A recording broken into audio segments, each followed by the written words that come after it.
Hello again, Gooners. It's going to be a quick one again on the loose cannon number whatever. Don't know, do I?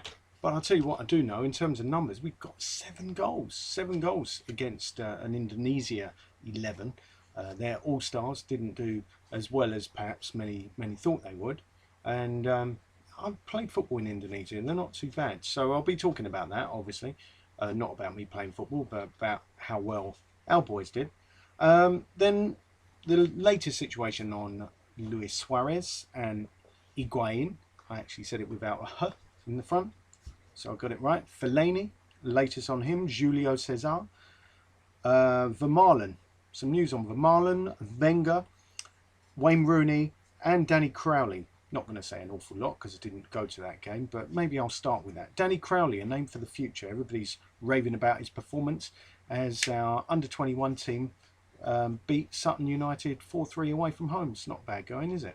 I wasn't there, so I can't comment any more than that. But having seen our youngsters in action against this Indonesian 11, you've got to be impressed, haven't you? Well, we started the team with Fabianski in goal. That didn't impress me to start with, but he did well. The one cross he had to come and claim, he claimed it well.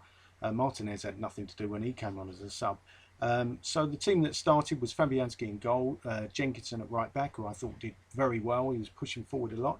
Mertesacker looked assured. There was Iggy, not Iggy, the Ziggy Stardust Iggy. It wasn't him. It was Iggy Miguel.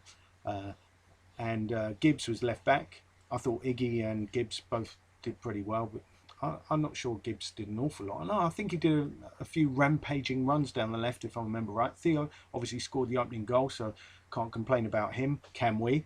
And then there was Arteta, Rambo.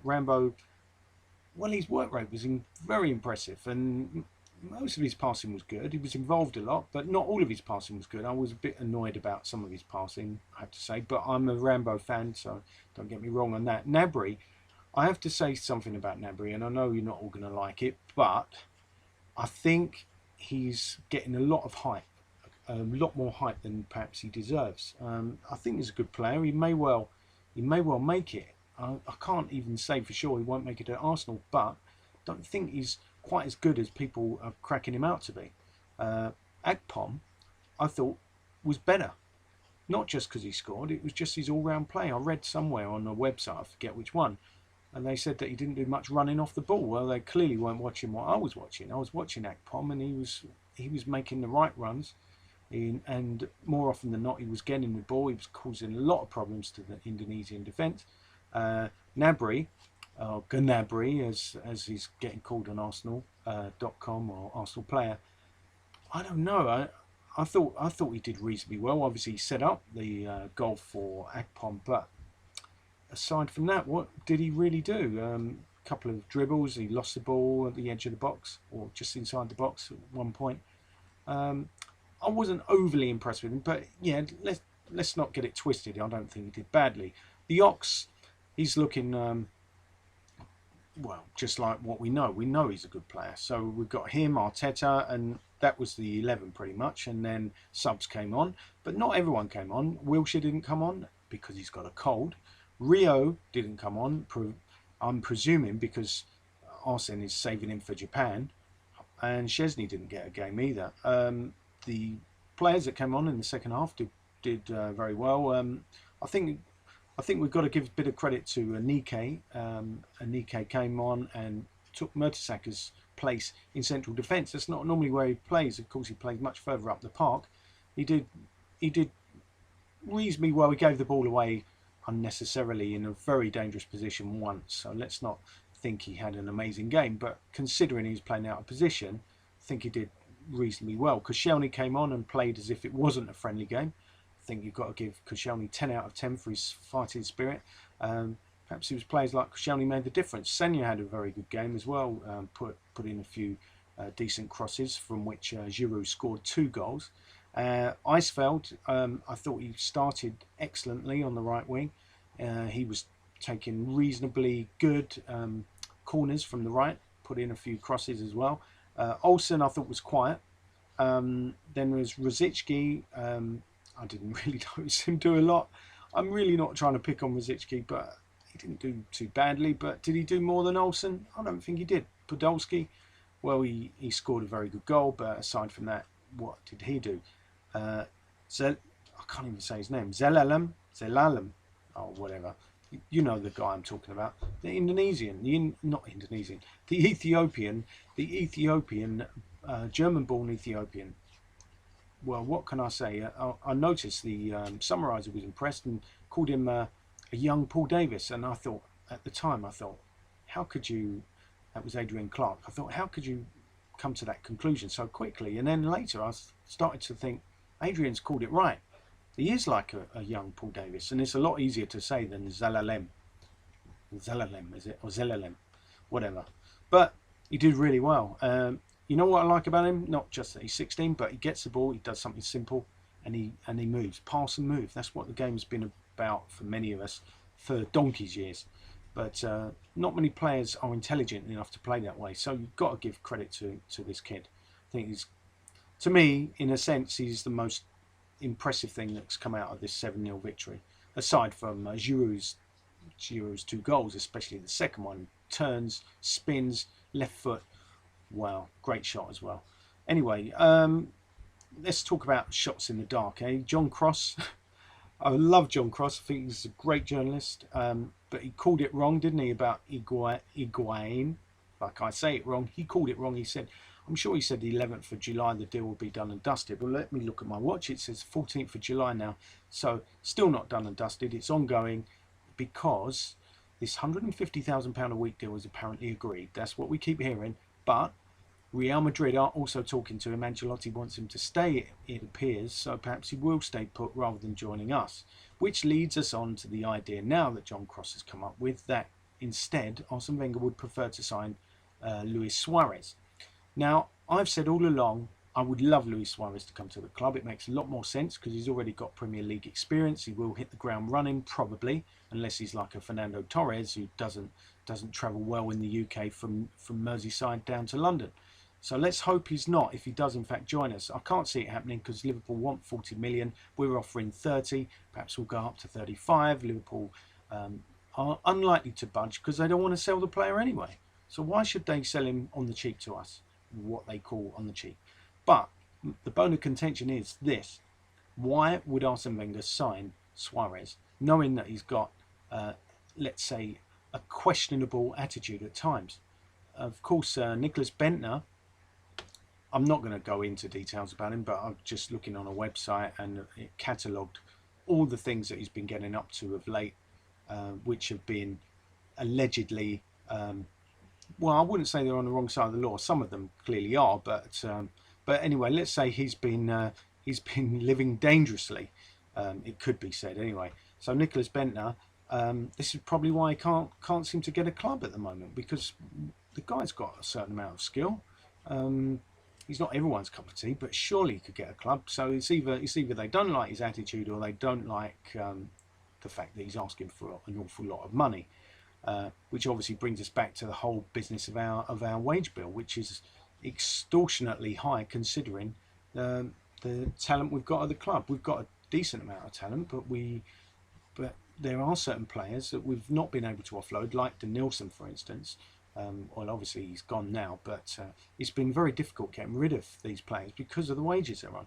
So perhaps the same applies to Nicholas Bentner. But I'd have to temper that by saying that Nicholas Bentner, for me, if he were utilised in the right way, could be a decent striker. But anyway, that brings me back to Suarez, because with Suarez, when I asked this question before, and I thought about it some more in a previous vlog, I said, when was the last time Arsene Wenger signed a player knowing that he had a questionable attitude? And the answer to that was never. He has signed players that have gone on to have questionable attitudes, like, for instance, Adebayor. So, having dealt with Adebayor and William Gallas is what was his attitude? Well, Arsene Wenger probably knew his attitude inside out because he is French, obviously. With Suarez, it's a different ball game. So I can't see Wenger signing Suarez. I don't believe this story from John Cross a bit. I really hope I'm wrong about that because, as I said, Suarez would do for me. As would Fellaini. £23.5 million is the buyout clause. We've got a week to pay it, or the price will go up. So please, Arsenal, do something about that. who else was coming out and saying something about it? Somebody quite famous. Oh yeah, that was it. Stuart Robson. Stuart Robson said we ought to bring in Fellaini because he would give the midfield balance. I totally agree with Stuart Robson. A lot of fans were giving him stick, and I don't appreciate that really. You know, I'm not a friend of Stuart. I've never met him, but I think we've got to respect his views.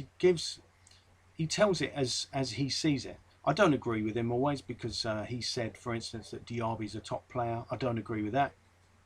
And clearly, if Diaby were fit, he would probably prefer him to Fellaini. I'm only guessing here, so excuse me if I'm wrong, Stuart, but that's my impression. But I've never rated Diaby, whereas Stuart Robson has. And he's been critical of Arsene Wenger, but you can't say because of that he's not in love with the club. I'm not going to buy that. Sorry.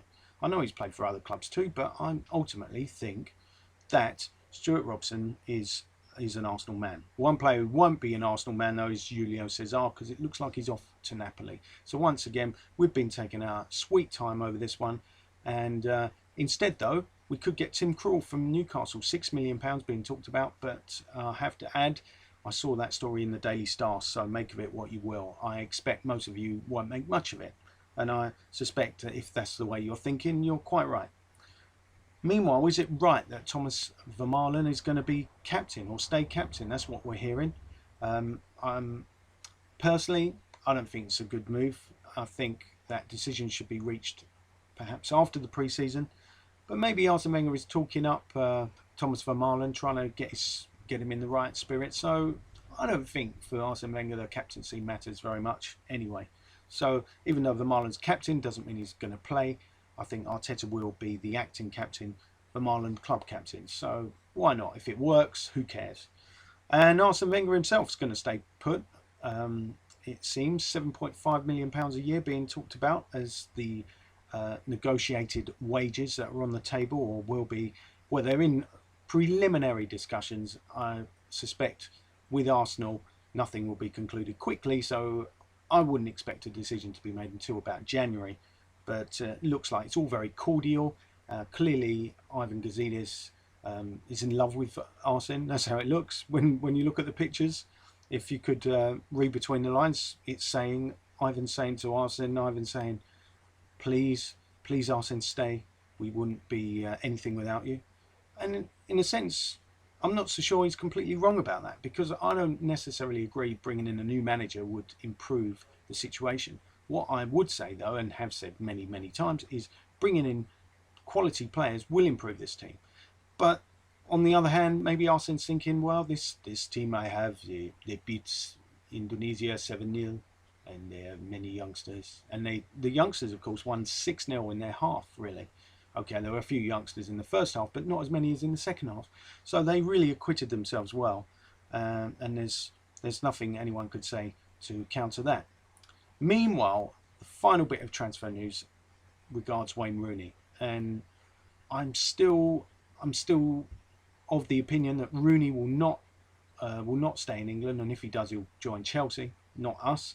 And well, Wayne Rooney's gone home injured, of course, and we all know what that means. Like Gervinho's injured, or is he? Gervinho is on the way out of the club. That's quite clear. He'll probably go to Marseille, but it could be some other club. Who knows? But in the case of Wayne Rooney, he's on the way out. Won't be to us, unfortunately. Clearly, he's going to be leaving. And so am I. Well, for this vlog at least. So until the next time, away. Up the Gooners.